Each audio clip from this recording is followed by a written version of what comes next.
Europe Matin. 8h54, Patrick Cohen.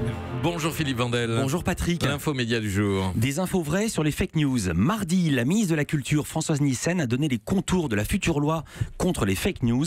Elle va se nommer en fait la loi sur la confiance et la fiabilité de l'information. Elle va se concentrer sur les réseaux sociaux et, je cite la ministre, les médias sous influence d'un État étranger, spécialement pendant les périodes de campagne électorale. Alors pendant 5 semaines au maximum, le CSA pourra suspendre la convention d'un média sous influence étrangère. On pense à RT France, l'antenne française de Russia Today. Le ministère justifie cette loi en citant 3 cas où la circulation des fausses nouvelles aurait été déterminante: le Brexit, l'élection de Trump et le référendum catalan. Et elle prévoit une procédure de référé donc très rapide pour stopper les fake news. Concrètement, la loi va étendre les mesures déjà imposées aux plateformes comme YouTube ou Facebook quand il s'agit de contenu pédopornographique ou d'apologie du terrorisme. Françoise Nyssen n'est pas la seule à vouloir lutter contre les fake news. La multinationale Unilever a menacé les géants du web de retirer ses publicités sur leur site. Unilever, c'est pas qu'un géant de la lessive, ils ont Skip, Persil comme chacun sait, mais aussi de l'alimentaire, Amora, Knorr, les glaces Miko, le thé Lipton. C'est le 2e annonceur mondial.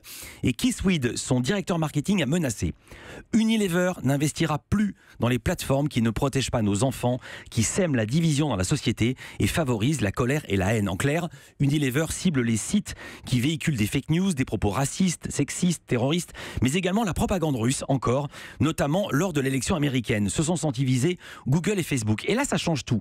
C'est tout autre chose qu'un texte de loi. Unilever, c'est 7 milliards d'investissements publicitaires par an, dont le tiers, plus de 2 milliards sur le web. Et quand on touche au portefeuille, une marque de lessive est plus écoutée qu'un gouvernement.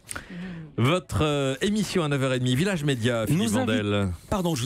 Nos invités seront Laurence Piot, directrice de Closer.